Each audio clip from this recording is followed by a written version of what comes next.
नमस्कार मित्रांनो, तुमचं स्वागत आहे आपल्या YouTube चॅनलवरती। तुम्ही बघत असाल की सध्या मराठा समाजातील जे आंदोलक आहेत त्याच्यावर गुन्हे दाखल होत आहेत ते कशा प्रकारे, आणि मराठा समाजातील मुलांनी थोडं सावध होणं गरजेचं आहे, कारण हे गुन्हे काही जर बघितलं तर गंभीर स्वरूपाचे सुद्धा दाखल होऊ शकतात। याच्यामध्ये कारण काय? कारण लोकसभेच्या निवडणुकीची आचारसंहिता चालू आहे, आणि लोकसभेच्या निवडणुकीची आचारसंहिताच नाही तर इतर कारणामुळे सुद्धा तुमच्यावर गुन्हे दाखल होत आहेत। त्याचं कारण काय?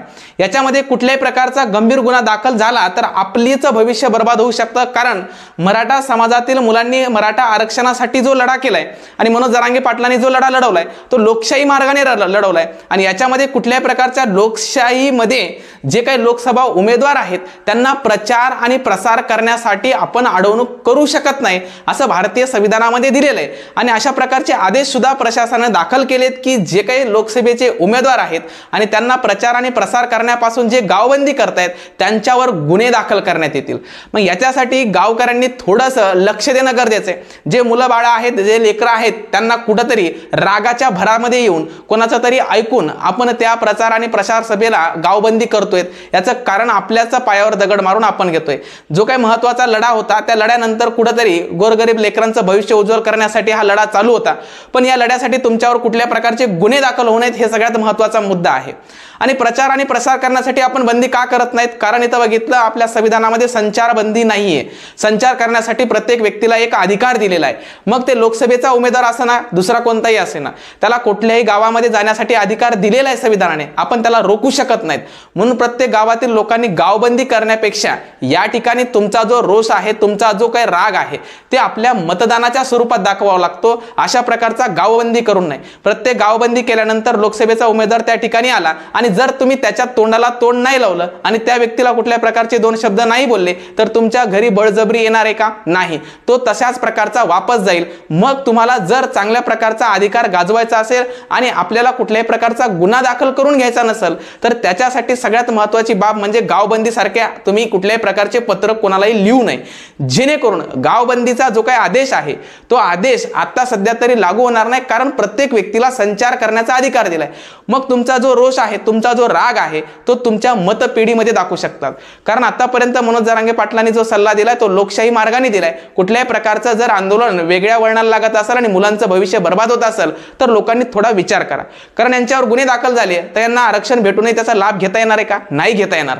म्हणून लोकांनी आपला जो राग आहे तो आपला राग हा मताच्या स्वरूपात दाखवा, जेणेकरून आता लोकसभेच्या निवडणुकीमध्ये जे उमेदवार आहेत जे खऱ्या अर्थाने शेतकऱ्यांचा प्रश्न मांडणारे आहेत, बेरोजगारांचा प्रश्न मांडणारे आहेत आणि आरक्षणाच्या बाबतीत प्रश्न मांडला होता, त्यांच्या बाजूने तुम्ही राहू शकतात किंवा त्यांच्या विरोधात राहू शकतात, हा तुमचं मत आहे।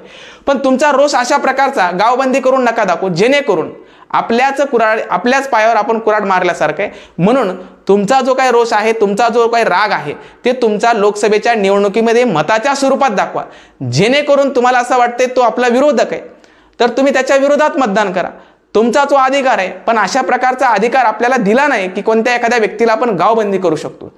पण आता दुसऱ्या बाजूने बघितलं, पण आपल्याला सगळ्यात महत्त्वाचा अधिकार दिलाय तो म्हणजेच उमेदवारांना प्रश्न विचारण्याचा।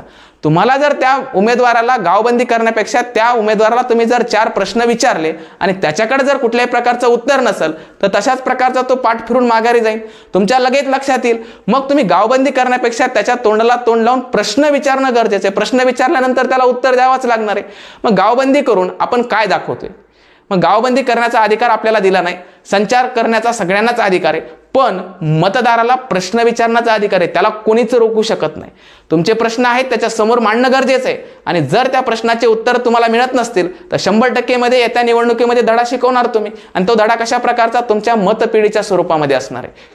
मग तुमच्या जे काही प्रश्न आहेत, तुमचे जे काही आतापर्यंतच्या अडचणी आहेत ते विचारणं गरजेचं आहे, नक्की गावबंदी, कारण याच्यामध्ये गावबंदी करून कुठल्याही प्रकारचा आपल्या प्रश्नाला उत्तर मिळणार नाही। प्रश्नाला उत्तर पाहिजे तर प्रश्न निर्माण करावे लागतील, प्रश्न विचारावे लागतील, याच्यामुळे आपल्या मुलांचं भविष्य बर्बाद होऊ शकतं। गावबंदीचे आदेश दिल्यानंतर, अशा प्रकारचा प्रस्ताव दिल्यानंतर त्यांच्यावर गुन्हे दाखल होण्यासाठी सुरुवात झालेली तुम्ही बघितलं असेल। नांदेड जिल्ह्यामध्ये कलेक्टर साहेबांनी सुद्धा अशा प्रकारचे आदेश दिलेत। मग या ठिकाणी कुठल्याही उमेदवाराला गावबंदी करण्यापेक्षा त्यांच्या समोर प्रश्न मांडा ना, आपण भांडण न करू शकता तर आपण विरोध तर करू शकतो. आपण त्या ठिकाणी अशा गावबंदी न करता आपण त्यांना प्रश्नाच्या स्वरूपामध्ये विरोध करून येणाऱ्या लोकसभेच्या निवडणुकीमध्ये उमेदवारांना धडा शिकवू शकतो. पण अशा प्रकारचं आपण प्रशासनाला अडथळा निर्माण करून, उमेदवाराला अडथळा निर्माण करून आपल्याच पायावर कुऱ्हाड मारून घेऊ नका, जेणेकरून या लोकसभेच्या निवडणुकीमध्ये जे तुमच्या मतानुसार, तुमच्या एका प्रश्नानुसार जे एखादा उमेदवार वागतोय, जे उमेदवार तुमच्या प्रश्नांचं निराकरण करतोय, जे प्रश्नांचे उत्तर आपल्या पाहिजे ते मिळत आहेत, त्या उमेदवारांना पाठिंबा देऊ शकतात आणि तुम्हाला ज्या उमेदवाराबद्दल चीड आहे त्या उमेदवाराला तुम्ही पाडू शकता. हे तुमचा एक मताधिकार आहे. पण अशा प्रकारची संचारबंदी किंवा कुठल्याही प्रकारची गावबंदी करून आपण स्वतःचं नुकसान करून घेऊ नये, हे सर्व सकल मराठा समाजातील लेकरांना, पोरांना, लोकांना सांगणं गरजेचं आहे. जेणेकरून आपल्यावर गुन्हा दाखल झाला तर मग मला सांगा त्या आरक्षणाचा फायदा काय. याच्यासाठी जे काही लोकशाही मार्गाने गोष्टी आहेत त्या करणं गरजेचं आहे. आपला उमेदवार एखाद्या गावामध्ये आला, त्याला प्रश्न विचारा. प्रश्न जोपर्यंत उत्तर मिळत नाही तोपर्यंत विचारत राहा. ते कसं काय थांबणारे, वापस जाणार. जर तुम्ही त्याच्या तोंडाला तोंड नाही दिलं आणि घरीच बसले, ते का बळच येणारे का नाही.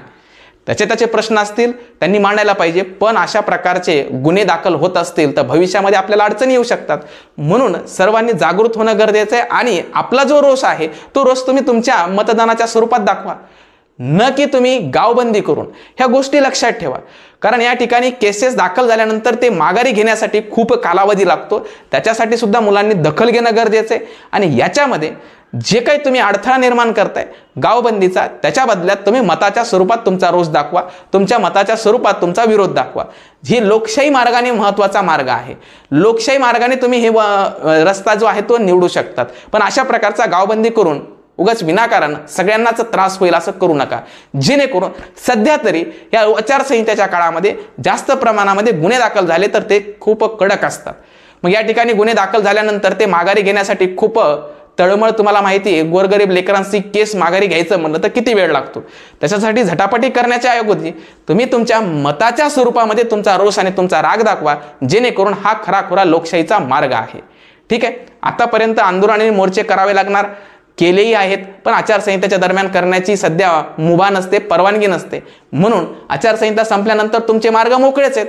पण सध्या या मार्गाचा अडथळा नेमका कोणता आहे ते म्हणजे तुमच्यावर होणारे गुन्हे दाखल. गुन्हे दाखल होऊ द्यायचे नाहीत, तर तुमच्या जे काही गावबंदीचे प्रस्ताव मांडले होते ते कुठेतरी रोखले पाहिजे. आणि तुमचा रोष आणि तुमचा राग हा मतदानाच्या स्वरूपामध्ये, मतपेढीमध्ये दाखवा, जेणेकरून प्रत्येक उमेदवाराला हा धडा असेल किंवा शिकवण असेल हे तुमच्या लक्षात येणार आहे. पण अशा प्रकारचे मार्ग निवडू नका, जेणेकरून आपल्याच मुलांचं भविष्य खराब होईल, मुलांच्या भविष्यामध्ये अडचण येईल. अशा प्रकारची गावबंदी करण्यापेक्षा तुमचा रोष आणि तुमचा रोख येताना निवडणुकीच्या काळामध्ये, लोकसभेमध्ये दाखवू शकता. हे मार्ग लोकशाहीचा आहे. ठीक आहे. हाच सल्ला तुम्हाला द्यायचा होता. ठीक आहे. थांबतो. धन्यवाद.